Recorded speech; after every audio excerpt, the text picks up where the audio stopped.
नमस्कार, बहुत स्वागत आप सभी का व्यूअर्स। मैं हूं सौरभ शर्मा, रोज के तरीके से आपके साथ। आप देख रहे हैं आपका प्रोग्राम कॉफी पर कुरुक्षेत्र, जहां बातें करते हैं बिल्कुल खुल्लम खुल्ला, कुछ आपसे हम छुपाते नहीं है, कोई फिल्टर लगाते नहीं है। अब आज की बातचीत भी, ये जो लड़ाई इस वक्त चल रही है इजराइल और लेबनान के बीच में, कहां तक जाएगी, क्योंकि इजराइल तो थमता हुआ दिख नहीं रहा। उसने अभी तक कोई ऐसा इशारा नहीं दिया कि वो सीज फायर जैसा कुछ करने वाला है या अपनी तरफ से हमले रोकने वाला है, बल्कि अब तो यहां तक कहा जा रहा है कि वो लेबनान में अपने सैनिक भी भेज सकता है। अब ये सब और इस सब के बीच ईरान क्या करेगा? ईरान, जिसको आतंकवादी नंबर 1 मानता है अमेरिका भी, इजराइल भी, और इजराइल तो ये कह रहा है सबके पीछे है ही ईरान। तो ईरान क्या खामोशी से सब कुछ होता हुआ देखता रहेगा या खुद भी इस जंग में कूदेगा? और अगर ऐसा होता है तो फिर दुनिया, जैसे हम लोग अक्सर किसी भी युद्ध के बाद एक आशंका होती है, क्या कोई वर्ल्ड वॉर जैसी स्थिति बनेगी? क्या यहां मिडिल ईस्ट में जो हो रहा है वो उस तरफ जाता हुआ दिखाई देता है? आज के बहुत खास मेहमानों से आपको मिलवा रहा हूं। कर्नल राजीव अग्रवाल साहब हमारे साथ हैं, वेस्ट एशिया एक्सपर्ट हैं। सर, बहुत स्वागत आपका। कर्नल तेज टीकू साहब हमारे साथ हैं। सर, आपका बहुत स्वागत हमारे प्रोग्राम में। और प्रदीप सिंह जी रोज की तरह हमारे साथ हैं। सर, आपका बहुत स्वागत। सर, कर क्या रहा है इजराइल, ये जानना है, और कब रुकेगा जाकर के? नहीं, इजराइल ने बहुत ही अच्छा एक तरह से पैंतरा खेला है, और 16 सितंबर से जिस तरह से हिजबुल्लाह के ऊपर वो हावी हुआ है, वो हिजबुल्लाह ने अपने ऑर्गेनाइजेशन में, ईरान ने, या जो भी उनके साथ है, उन्होंने कभी सोचा भी नहीं होगा कि इतने कम समय में इतना भारी नुकसान और हमला उनके ऊपर हो सकता है। चाहे वो 17 सितंबर को जो पेजर्स अटैक हुआ, सिर्फ हिजबुल्लाह ही नहीं, पूरी दुनिया हिल गई कि ये हुआ क्या और कैसे हुआ। बिल्कुल। और जब तक कि लोग उसके बारे में सोच रहे थे कि भाई अच्छा, इसमें विस्फोटक कैसे डाला गया, रिमोट एक्टिवेशन कैसे किया गया, अगले दिन ही आपने देखा वॉकी टॉकी के ऊपर भी विस्फोट हो गया और बहुत सारे हिजबुल्लाह कार्डर्स मारे गए। फिर उन्होंने 20 तारीख को जो है इब्राहिम अकील, जो उनका बहुत सीनियर कमांडर है, रडवान फोर्स उसका कमांडर है और मिलिट्री इन्फ्लुएंस उसका बहुत तगड़ा है, उसको उन्होंने एयर स्ट्राइक में उड़ा दिया। और इन सब के बीच अभी जब स्थिति का जायजा लिया ही जा रहा था कि क्या होगा क्या नहीं होगा, जिस समय नेतन्याहू यूएनजीए में अपना स्पीच दे रहा था, साथ ही साथ जैसे कि सिंक्रोनाइज करके, ऑर्केस्ट्रेट करके, उसके कुछ ही मिनट बाद एयर स्ट्राइक हुआ बेरूत में, जिसमें उनका हिजबुल्लाह का कमांडर नसरुल्लाह मारा। लोग कह रहे हैं ये भी डिकॉय था एक किस्म का, कि भाई हिजबुल्लाह का गार्ड डाउन हो, कि भाई इनका तो प्राइम मिनिस्टर गया हुआ, अभी वहां बोलेगा जाकर के अमेरिका में, अभी थोड़ी हमला कर देगा ये किसी पे। इसको पता नहीं कह सकते हैं, नहीं कह सकते, बिकॉज जो उन्होंने अटैक किया है वो बहुत ही स्पेसिफिक इंटेलिजेंस पे किया है। और जो अटैक हुआ है उनके कमांड सेंटर में, वो जमीन के काफी नीचे फोर्टिफाइड बंकर में था। तो ऐसा नहीं है कि वो खुले में घूम रहा था नसरुल्लाह। एक मतलब बिल्कुल शी वाज अंडरग्राउंड, बिल्डिंग के भी नीचे। इसीलिए जो उन्होंने बॉम्ब्स यूज किए, जो उनके इजराइल डिफेंस फोर्सेस ने खुद बयान में जारी किया है कि उन्होंने बंकर बस्टिंग, जो यूएस से मिले हुए उनके बॉम्ब्स हैं, जो कि उनका इस्तेमाल उन्होंने अफगानिस्तान में भी किया था, उसका इस्तेमाल उन्होंने गाजा में भी इनिशियल फेज में किया है। तो बंकर बस्टिंग बॉम्ब्स का इस्तेमाल किया गया, बिकॉज इतने फोर्टिफाइड बंकर्स जो उन्होंने नीचे बना रखे हैं, नॉर्मल एयर स्ट्राइक से नसरुल्लाह या उनके कमांड सेंटर के ऊपर कोई प्रभाव नहीं पड़ना था। तो अब समझ में आ रहा है ना कि वो पेजर अटैक्स, वॉकी टॉकी का बम बन जाना, ये सब कुछ एक कड़ी में था, मतलब एक चेन में था। और यहां तक अब सर, अब ये सवाल है कि यहां से आगे क्या, नेक्स्ट इजराइल का एंड गेम क्या है? नहीं, इजराइल ने अभी मन बना लिया है कि इस बार जो है, जो मौका मिला है या जो एक स्थिति बन के आई थी, इस बार उन्होंने पूरा काम तमाम करना है और हमेशा के लिए उनके जो बॉर्डर्स पे जो थ्रेट थी उसको उन्होंने ख़त्म करने की कोशिश की है। गाज़ा को उन्होंने ऑलमोस्ट जैसे कहते हैं फ्लैटन कर दिया है। हमास की फाइटिंग कैपेबिलिटी बिल्कुल एलिमिनेट कर दी है, 80 से 90% फाइटिंग कैपेबिलिटी खत्म हो गई है। वेस्ट बैंक में उन्होंने 27 अगस्त को जो डिलिबरेट ऑपरेशन किया, उसके बाद वेस्ट बैंक में पैलेस्टीनियन इस्लामिक जिहाद की फाइटिंग कैपेबिलिटी बहुत कम हो गई है। वेस्ट बैंक बता दें व्यूअर्स को कि इजराइल के नक्शे के अंदर ही आपको एक पीस फिट हुआ मिलेगा वेस्ट बैंक के नाम से। हाँ। उसमें मतलब जो उसमें अरब पॉपुलेशन काफी है। करेक्ट। एंड गाजा की बदले वेस्ट बैंक ज्यादा इंपॉर्टेंट है, बिकॉज पीएलओ का जो मेन हब है, जो मेन गढ़ है, वो वेस्ट बैंक में है। जेरूसलम वेस्ट बैंक में है, रमल्ला वेस्ट बैंक में है। सो गाजा स्ट्रिप तो एक बहुत पतली सी ज्योग्राफिकल स्ट्रिप थी, जो कि पार्ट ऑफ जैसे कहते हैं पैलेस्टीनियन स्टेट के रूप में माना जा रहा था। बट वेस्ट बैंक है एक्चुअल जो साइज में भी बड़ा है और पॉलिटिकली एंड स्ट्रेटेजिकली भी और जेरूसलम वहां पर है मोस्ट जेरूसलम। तो वहां पर वो पूरी तरह वहां पे भी फर्म ग्रिप में है फर्म ग्रिप में। अब बस बचा था नॉर्थ में जो कि था लेबनान और हिजबुल्लाह। तो 16 सितंबर को उन्होंने पब्लिकली अनाउंस किया कि हमारे जो 3 वॉर ऑब्जेक्टिव्स थे गाजा वॉर के, उसमें हम चौथा ऑब्जेक्टिव आज ऐड कर रहे हैं कि हमने अपने जो सेटलर्स है उनका सेफ रिटर्न नॉर्थ की तरफ इंश्योर करना है, जो उनके रॉकेट्स की वजह से इनको छोड़ना पड़ा था। So that was a very clear indication कि भाई अब गाजा की लड़ाई तकरीबन खत्म हो गई है, वेस्ट बैंक काबू में है, अब सिर्फ इसको खत्म करना है। और वो भी ऑलमोस्ट कर ही दिया उन्होंने अब। और वो काफी हद तक अभी चालू है। अब ये नहीं कह सकते कि खत्म है, बट बहुत हद तक उन्होंने अब जैसे सर कर्नल साहब ने बताया ये तो मतलब ईरान के ऑब्जेक्टिव्स मीट होते जा रहे हैं, अब ये युद्ध खात्मे की तरफ बढ़ रहा है या ये और फ्लेयर अप होता जाएगा? ईरान चुप बैठा रहेगा क्या? सौरभ जी, हमें 1-2 पॉइंट्स इसमें नोट करने पड़ेंगे। सबसे पहली बात तो ये है, इस पूरे युद्ध में एक्चुअली 1973 के बाद जो युद्ध हुए हैं वहाँ पर, उसमें सुन्नी मुसलमान इन्वॉल्व नहीं है। इज़राइल 1967 में जो लड़ाई हुई थी और 73 में जो लड़ाई हुई थी, उसमें सब अरब देश इन्वॉल्व थे। जॉर्डन था, इजिप्ट था, सीरिया था, ये जितने भी देश थे वो सब इन्वॉल्व थे। लेकिन 1973 में जो मेजर देश है वहाँ के, खासकर इजिप्ट और उनकी इज़राइल से जो संधि हुई, उसके बाद तकरीबन कोई भी अरब देश डायरेक्ट कॉन्फ्लिक्ट में नहीं है इज़राइल के। लेकिन 1978 में जब ईरान में रेवोल्यूशन आया तो अयातुल्लाह खुमैनी इतना बड़ा बन गया कि उसने फिर लेबनान के अंदर हिजबुल्लाह बनाया और हिजबुल्लाह को काफ़ी सक्सेस हुई 2006 के युद्ध में। उसके बाद ईरान के शियाइट फोर्सेस का वहाँ पर काफ़ी ज़्यादा प्रभाव बढ़ गया। अभी जो ये लेबनान के साथ हो रहा है, देखिए वहाँ पर 20,000 इजरायली जो सेटलर्स थे नॉर्दर्न इजराइल में, उनको इवैक्यूएट करना पड़ा क्योंकि सदर्न लेबनान में काफ़ी सारे डिप्लॉयमेंट है उनकी, रॉकेट्स हिजबुल्लाह की, वो इनको वहाँ रहने नहीं देते हैं।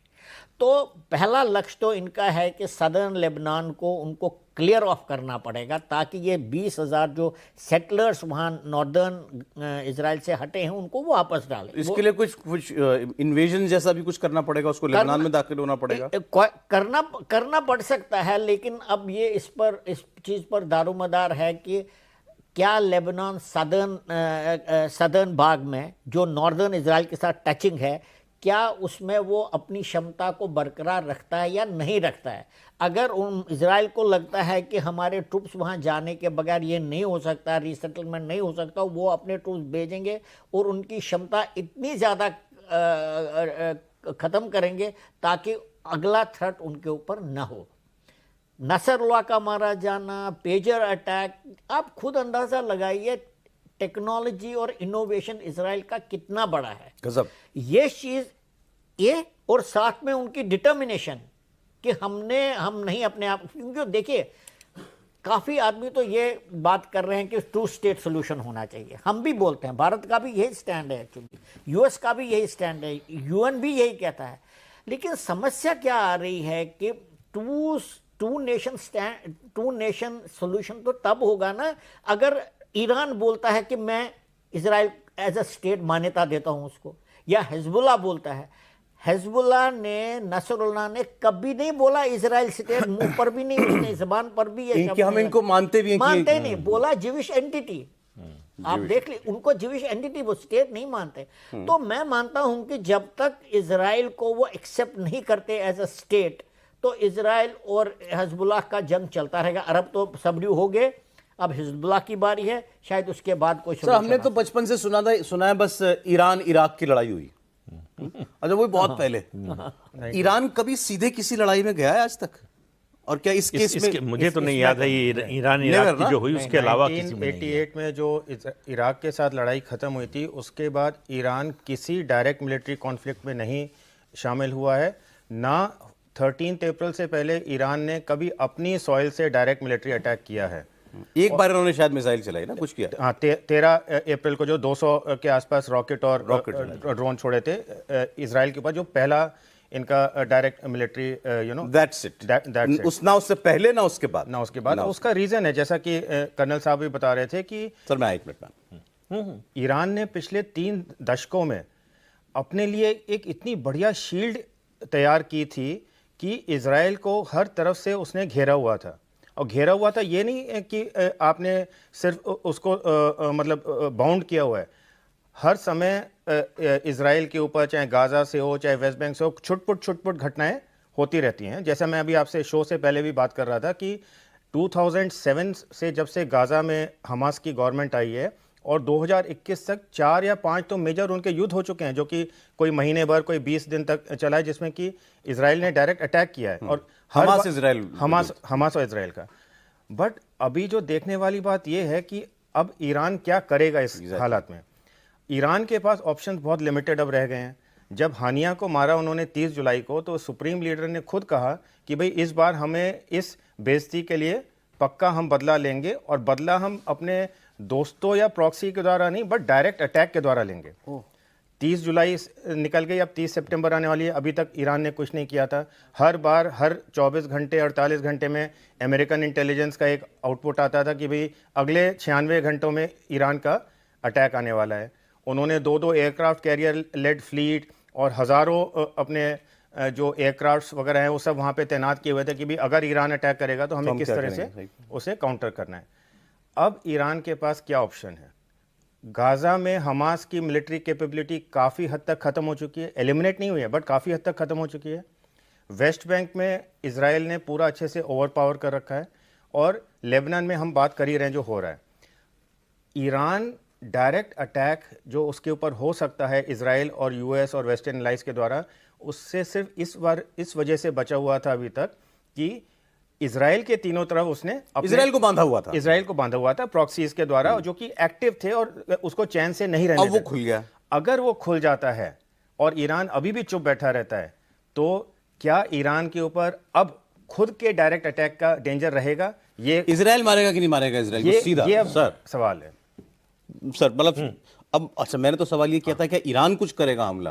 कर्नल साहब बता रहे हैं, अब सवाल है कि क्या इजराइल सीधा कर सकता है हमला ईरान के ऊपर? नहीं, देखिए एक चीज़ अभी जो आपने शुरू में कही, यूएन में जब बोलने जा रहे थे नेतन्याहू, तो वॉर हो या पॉलिटिक्स, उसमें सरप्राइज एलिमेंट का असर मल्टीप्लायर इफेक्ट की तरह होता है।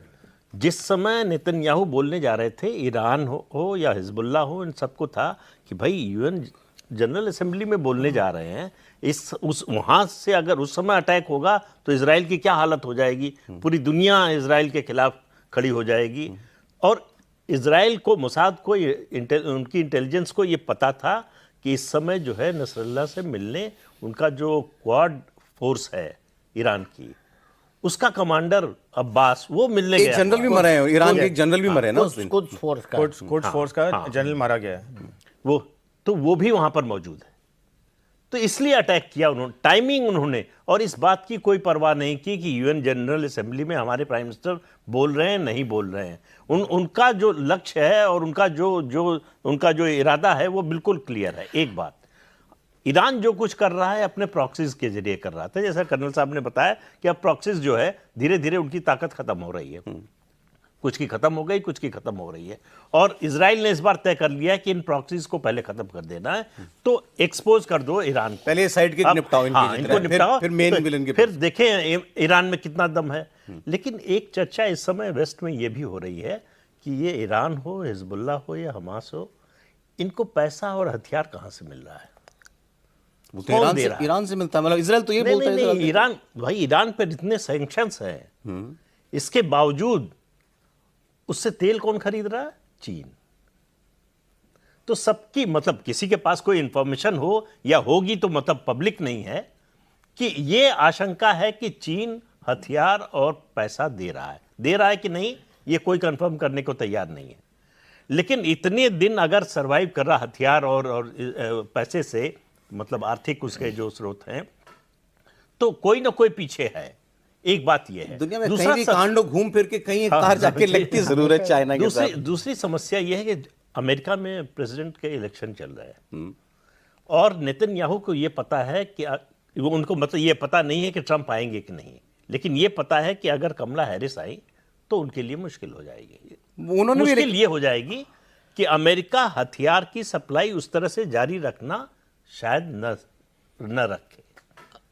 दूसरा, अगर और प्रेशर होगा नेतन्याहू पर, इजराइल पर, कि वो शांति वार्ता के लिए आए, और अगर ऐसा नेतन्याहू करते हैं तो उनका जो राइट विंग सपोर्टर है वो उनको छोड़ के चला जाएगा। तो उनकी सरकार का जो 2 साल का कार्यकाल बचा हुआ है, तो कहा यह जा रहा है कि नेतन्याहू के पास 2 महीने का समय है, जो करना कर लो, जो करना है कर लो।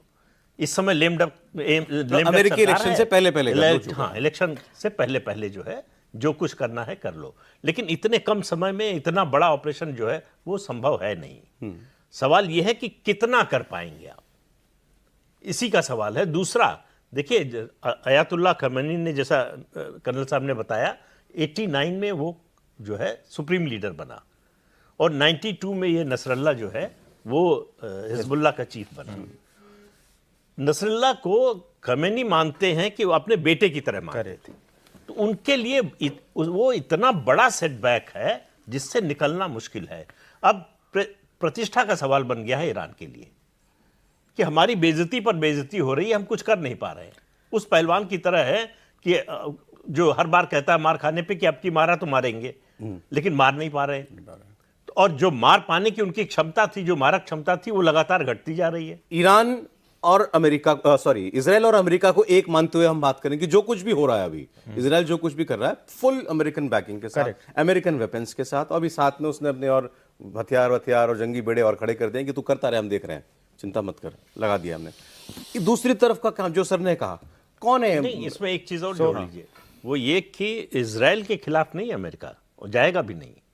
नहीं, लेकिन उसी तरह एक साथ नहीं, साथ तो है, हम दूसरी बात कर रहे हैं, हम कह रहे हैं लेकिन नेतन्याहू के साथ अमेरिका जो है वो कोई भी रिजीम हो उतनी ही शिद्दत के साथ खड़ी होगी, इसकी कोई गारंटी नहीं। मे बी वो जो आपने कहा कि इलेक्शन के बाद अगर मान लें कमला हैरिस आ जाती हैं तो क्या होता है। दूसरी तरफ कौन कौन है? ये जो इस वॉर में सबसे बड़ी जो समस्या आ रही है, इजराइल के अगेंस्ट जो फोर्सेस फाइट कर रही हैं, हिजबुल्लाह, हमास, पीआईजे, ईरान, हौती, जो भी फोर्सेस फाइट कर रही हैं, उनके लिए जो सबसे बड़ी समस्या आ रही है, जो आपने सवाल रेज किया, वो ये है कि उनको रीजन से कोई सपोर्ट नहीं मिल रहा है। अच्छा, उसका क्या है, अभी मैं आपको कंट्री बाय कंट्री बताता हूँ। सबसे पहले लेते हैं हम इजिप्ट और जॉर्डन। इजिप्ट और जॉर्डन ने कम से कम 3 या 4 बार अनाउंस किया है कि भाई ये फलाना फलाना हमारी रेड लाइन है, इसको क्रॉस करोगे तो हम मजबूर हो जाएंगे इस युद्ध को ज्वाइन करने में। उन्होंने रफा बॉर्डर के ऊपर जब इजराइल ने अटैक किया, ग्राउंड फोर्सेस भेजे, तो इजिप्ट में बोला भाई ये हमारा बॉर्डर है, इसके ऊपर अगर आप आओगे तो ये हमारी रेड लाइन है, हम बर्दाश्त नहीं करेंगे। रफा का ऑपरेशन हो गया, उन्होंने उस क्रॉसिंग के ऊपर अपना कंट्रोल कर लिया है इजराइल ने, इजिप्ट ने कुछ नहीं किया। जॉर्डन ने बोला भाई अगर मेरे कंट्री के अंदर रेफ्यूजीज आए, पैलेस्टीनियन रेफ्यूजीज, या मेरी एयर स्पेस को वायलेट किया गया तो मेरे लिए रेड लाइन होगी और मुझे युद्ध में शामिल होने पे मजबूर होना पड़ेगा। क्या हुआ, रेफ्यूजीज जा रहे हैं, 2 या 4 बार उनकी एयर स्पेस वायलेशन हो चुका है, जिसके थ्रू एयरक्राफ्ट और मिसाइल्स गए हैं, कुछ नहीं हुआ। तो किसी को कुछ समझ नहीं रहा है। नेक्स्ट लॉट है आपका कतर और टर्की। कतर और टर्की जो है बेसिकली फाइट कर रहे हैं, किस तरह से कि एक इनडायरेक्ट वे में पॉलिटिकल फाइट कर रहे हैं, ताकि वो इजिप्ट के साथ और यूएस के साथ एक सीज फायर डील के तरफ बात कर रहे हैं, बट ये जंग रुकवाओगे, ये जंग रुकवाओगे। नेक्स्ट आपके आते हैं यूएई और सऊदी अरेबिया। सबसे बड़ी जो पोजीशन इस युद्ध में अगर किसी 2 देशों ने ली है वो है यूएई और सऊदी अरेबिया। दोनों ने पहले दिन से अपने आप को बिल्कुल साइड में रखा हुआ है इस युद्ध से। कंडमनेशन के स्टेटमेंट देते हैं जब कोई बहुत बड़ा कोई हादसा होता है, कोई बहुत बड़ी सी बहुत लोग मारे जाते हैं, कुछ होते हैं, बट उन्होंने अपना रास्ता तय किया हुआ है। सऊदी अरेबिया ने सऊदी विजन 2030 और यूएई ने 2035 विजन के अंतर्गत से उनका एक ही एम है, economic prosperity and building a economy which is not oil dependent. अगर हमारे झगड़े से कोई लेना देना नहीं है। यूएई का इजराइल के साथ ऑलरेडी डिप्लोमेटिक रिलेशन एस्टैब्लिश है अब्राहम अकॉर्ड के बाद से, और सऊदी अरेबिया के साथ ऑलमोस्ट हो गया था, हाथ ही निकल गया था, पूंछ रह गई थी जब ये हमास ने अटैक कर दिया। 23 सितंबर को लास्ट सारी चीज़ें फाइनलाइज हो गई थी, सिर्फ साइनिंग की जैसे कहते हैं ना कि बाकी थी, और 7 अक्टूबर को उन्होंने हमास ने अटैक कर दिया। वो भी ऑलमोस्ट अब मान चुका है इजराइल है भाई, तो यूएई सऊदी नहीं है। इजिप्ट और जॉर्डन रेड लाइन को एक्सेप्ट किए जा रहे हैं, कतर और टर्की से भाषण दिए जा रहे हैं। सो इस लड़ाई में अगर आप देखें, the only nation which is fighting for the Palestinian cause is Iran. अब वो का सवाल था, ईरान के भी पीछे कोई और है क्या? नहीं, कौन सपोर्ट कर रहा है? कौन सपोर्ट कर रहा है? वो इसके कोई, जैसे सर भी कह रहे हैं कि इसके पीछे हमारे पास ना कोई तथ्य है ना कोई सबूत है, बट वेदर ईरान के पीछे कोई वन टू वन जोड़े सर। रशिया ने कंडेम किया है इसका मारा जाना, नसरुल्लाह का मारा जाना, वो कंडेम किया है रशिया ने। रशिया के पीछे खड़ा है चाइना। एक फैक्टर पे और ध्यान देना चाहिए। सऊदी अरब ने जो है वो पॉलिटिकल इस्लाम से तौबा करने का फैसला कर लिया है, और ये लड़ाई पॉलिटिकल इस्लाम की है। सौरभ जी, ये जो पॉइंट इन्होंने रेज किया, ये एक्चुअली इसका इतना ओवरवेलमिंग इन्फ्लुएंस है मिडिल ईस्ट के ऊपर, और इसके विषय में कोई बात नहीं करता। चाइना?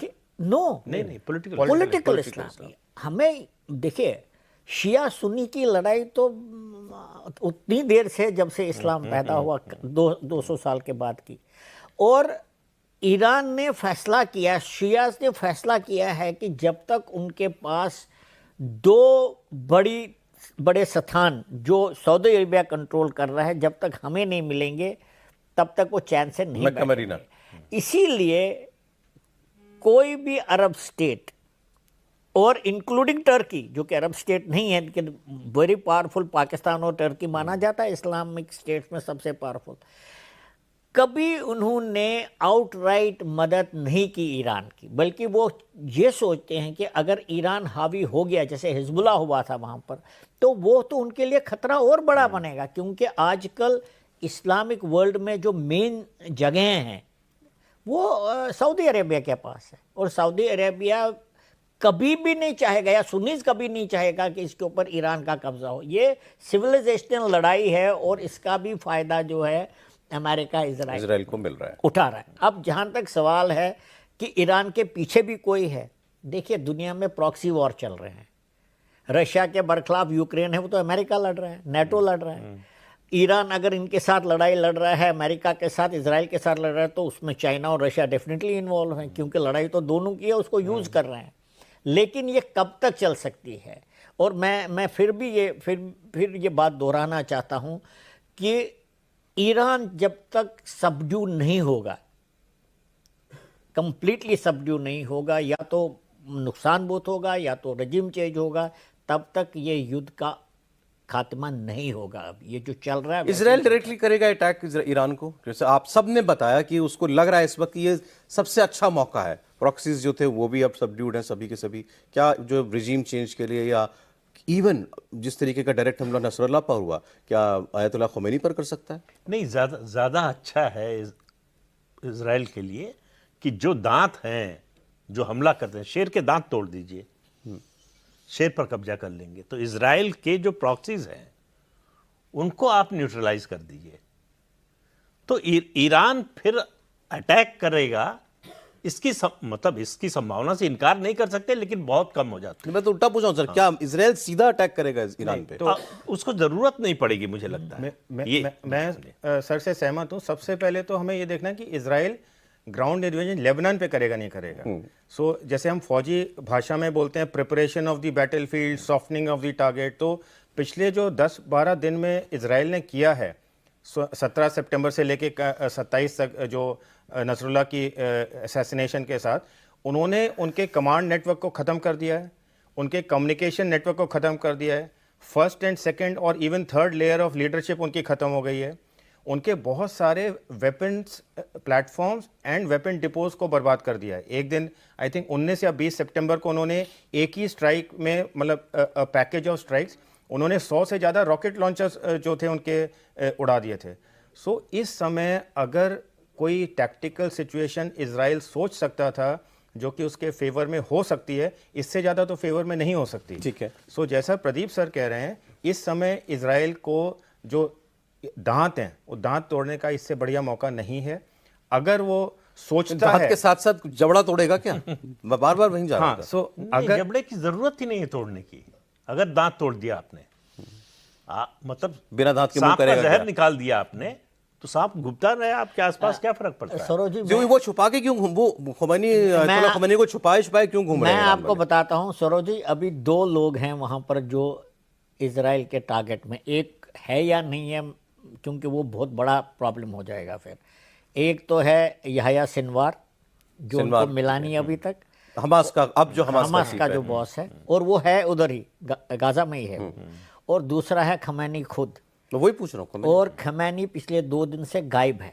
इनके लिए आपने कहा ना बड़ा प्रॉब्लम हो जाएगा दुनिया में अगर इनको कुछ हुआ तो। नहीं, मैं सोचता हूं बड़ा प्रॉब्लम हो जाएगा, लेकिन मुझे लगता है रीथिंकिंग पर नहीं हो जाएगा, क्योंकि अगर उसको ये निकाल देते हैं फिर इनको आपस में लड़ाई नहीं लड़नी पड़ेगी, वहाँ रजीम चेंज हो जाएगी। और अगर खमैनी को इन्होंने ले लिया, न्यूट्रलाइज किया, तो बहुत बड़ा एक मतलब ईरान का रुख बदली हो जाएगा कम्प्लीटली, क्योंकि वहाँ पर लोग चाहते हैं कि बदली हो। वो नहीं चाहते कि अमेरिका और ईरान और इजराइल की दुश्मनी इतनी बढ़े कि उनकी खुद की इकोनॉमिक प्रॉब्लम्स हो रही हैं। तो कुछ हद तक वहाँ के लोग भी ये चाहते हैं, लेकिन इतना ज़बरदस्त स्ट्रैंगल होल्ड है ईरानियन सोसाइटी पर कि वो उसका रजीम चेंज अंदर से नहीं हो सकता है। और मुझे हैरानगी नहीं होगी कि अगला टारगेट उनका खमैनी भी हो सकता है। एक बार इसी पर क्या खुमैनी अगला टारगेट हो सकता है? खोमेनी, अगर उसे खोमेनी को सेफ लोकेशन में भेजा गया तो दैट मीन्स ईरानियंस भी सोचते हैं कि उसके ऊपर खतरा है। दूसरा, उन्हें अब पूर्ण विश्वास हो गया है ईरानियंस को कि हम इंटेलिजेंस नेटवर्क जो इजराइल का है उसने अपने आप को बहुत अच्छी तरह से रिडीम कर लिया। जो 7 अक्टूबर वाली कहानी थी वो पीछे रह गई और आज वो एक हीरो के रूप में इंटेलिजेंस नेटवर्क उनका उभर के आया है। तीसरा, ईरानियंस को ये पक्का पता चल गया कि उनके इंटेलिजेंस में बहुत लीक्स हैं और हर तरह की मूवमेंट और हर तरह की जो उनकी कार्यवाही है उसके बारे में इजराइल और यूएस को खबर मिल रही है। बट खोमेनी से ज़्यादा जो मैं कहना चाहूँगा वो ये है कि इस पूरी लड़ाई का जो मुद्दा है, उस पूरी लड़ाई का मुद्दा क्या है? State of Palestine. लड़ाई छिड़ी क्यों? बिकॉज 7 अक्टूबर को लड़ाई क्यों छिड़ी? बिकॉज जो पैलेस्टीनियन ग्रुप्स थे, चाहे आप हमास को, चाहे ईरानियन प्रॉक्सी को, जो भी है, उनको एक इंडिकेशन क्लियर हो गया था कि अगर सऊदी इजराइल की पीस डील हो जाती है तो पैलेस्टीनियन कॉज हमेशा के लिए खत्म हो जाएगा। This war is not about Iran. Iran is a prominent actor, a protagonist against Israel, but cause है पैलेस्टीन का। अगर इस लड़ाई के बाद ईरान के ऊपर ईरान बिल्कुल जो है कमज़ोर हो जाता है, प्रॉक्सीज उसके डिस्ट्रॉय हो जाते हैं, अल्टीमेट रिजल्ट क्या है? अल्टीमेट रिजल्ट इज जो जुलाई में इजराइल कैबिनेट ने रेजोल्यूशन पास किया that they will not be any 2 state solution, there be only 1 state. That means पूरे अरब वर्ल्ड को ये एक्सेप्ट करना पड़ेगा कि भी कल के बाद there is nothing called a Palestine state. ये है मेन मुद्दा। इजराइल आज की तारीख में इंटेलिजेंस और टेक्नोलॉजी में उसका कोई मुकाबला नहीं है। बिल्कुल। ईरान तो कहीं दूर दूर तक मुकाबला नहीं कर सकता, और इजराइल जब चाहे उनके इंटेलिजेंस में पेनिट्रेट कर सकता है। ये उनको पता चले। उनके घर में घुस के उनके साइंटिस्ट को मार दिया, हानियों को मार दिया, नसरुल्लाह को मार दिया। तो उनको मालूम है कि ये अगर जो लोग बचे हुए हैं वो इसलिए कि अभी तक ईरान ने उनको मारने का फैसला नहीं किया है, अरे सॉरी इजराइल ने। तो इसलिए जो है ईरान को 10 बार सोचना पड़ेगा अगर वो काउंटर अटैक किया, उसमें सीधे शामिल होने के बारे में सोचता है। मुझे नहीं लगता, मतलब मैं कोई एक्सपर्ट नहीं हूं इसका, लेकिन इतना कह सकता हूं जो परिस्थिति दिखाई दे रही है उसमें जो है कि अगर ईरान को अपनी चिंता होगी तो उसके लिए सर्वाइवल का तरीका ये एक ही तरीका है कि सीधे लड़ाई में शामिल ना हो। देखिए सरोज जी, सर समय मेरे पास कम रह गया। मैं सिर्फ एक चीज बोलना चाहता हूं। सिर्फ टेक्निकल इंटेलिजेंस अल्टीमेटली डिसाइड नहीं करती हिट करें या नहीं करेंगे। अल्टीमेटली लास्ट मिनट इंफॉर्मेशन आपको ह्यूमन देगा, जिसको हम फौज में ह्यूमन। उस आदमी ने देखना है कि है यहाँ पे कि नहीं है, हाँ है। जब वो एयरक्राफ्ट हवा में है, लेकिन जब वो बोलेगा yes he is there then there, तो मतलब इनका इन्फिल्ट्रेशन इतना ज्यादा हो चुका है कि मुझे लगता है कि ईरान के बस का नहीं है इजराइल को अब होल्ड बैक करना। और बिल्कुल ठीक कह रहे हैं, ओल्ड सिविलाइजेशन है, बहुत बड़ी कंट्री है, लेकिन मुझे लगता है रजीम चेंज हो सकता है। ईरान में रेजिम चेंज एक गोल हो सकता है इस सारे झगड़े के बीच में। दूसरा जो आपने कहा, जो काम होते होते रह गया, सऊदी अरब और इजराइल इनकी दोस्ती अगर फॉर्मली दोस्ती अगर इनकी हो जाती है तो Palestinian cause as such will be dead, will be dead हमेशा के लिए। और वो क्या, और नहीं उसके साथ साथ क्या झगड़ा भी डेड या नहीं? सो अगर ये मेरा लास्ट क्वेश्चन आपसे, अगर अरब वर्ल्ड ने डिसाइड कर लिया है कि Palestinian cause is not as big as what their future is, तो फिर तो कहानी हमारा अपनी तरक्की ज्यादा इंपॉर्टेंट है इस झगड़े में नहीं पड़ना। ये बहुत हो गया। 70 साल से चल रहा है, इसका कोई इलाज नहीं है। जो एक ज्योग्राफी है उसमें वाइबल स्टेट बन ही नहीं सकता, और रोज रोज ये जो है पिन प्रिक्स लगे रहते हैं। हमारा इकोनॉमिक एजेंडा इससे डिसरप्ट होता है। तो अगर ये एक बड़ी सोच एनवायरनमेंट में है और इस युद्ध के बाद जो है ये हो जाता है, और अब तो फाइनल उन्होंने इजराइल अभी तक जो कहता था नहीं करेंगे 2 स्टेट ये वो, अब तो उसने एक फॉर्मल रेजोल्यूशन पास कर दिया। 1 स्टेट इजराइल, 1 स्टेट पैलेस्टीन जैसा कुछ है ही नहीं। हाँ, और वेस्ट बैंक में PLO रहेगा और वो ऐसे ही चलता अरे रहेगा। वेस्ट बैंक में जो है वो है, इतना ही तुम अपना मानो। PLO रहेगा वहाँ अंडर इजराइल एडमिनिस्ट्रेशन, मतलब उनको थोड़ी बहुत और ऑटोनॉमी। गाजा का क्या करेंगे? Gaza will be finished. Gaza will be nothing. Gaza will be under Israeli. जो भी वो कहते हैं कि भाई हम एडमिनिस्टर नहीं करना चाहते, बट जो भी एडमिनिस्टर करेगा रहेगा तो उनके कंट्रोल में ही ना। सो इससे इजराइल फिलिस्तीन का झगड़ा हमेशा के लिए ये खत्म करना चाहता है। एम यही है। अब लेट्स सी ये हो पाता है कि नहीं हो पाता। अगर ऐसा हुआ, देखें कोई भी युद्ध झगड़ा दुनिया में कोई भी सोबर माइंड नहीं चाहता कि हो। फौजी बैठे मेरे सामने ये भी नहीं कभी चाहते होंगे कि युद्ध कहीं चले। मैंने तो सुना यही है सर कि करेक्ट, एब्सोल्युटली। पीछे से बहुत लड़ जाओ, पहलवानों को लड़ाने वाले पीछे बहुत होते हैं। पहलवान खुद नहीं चाहता कभी कि झगड़ा हो, लड़ाई हो। तो ये, लेकिन कभी कभी स्थायी शांति के लिए युद्ध अनिवार्य होते हैं। और क्या ये ऐसा ही एक युद्ध है और युद्ध खत्म हो, ये सब लोग चाहते हैं, और उसके बाद एक स्थायी शांति मिले। देखते हैं दुनिया में आगे क्या लिखा है। बहुत शुक्रिया सर, कर्नल टिप्पू साहब बहुत शुक्रिया आपका, कर्नल अग्रवाल बहुत शुक्रिया आपका, प्रदीप जी बहुत शुक्रिया सर आपका भी।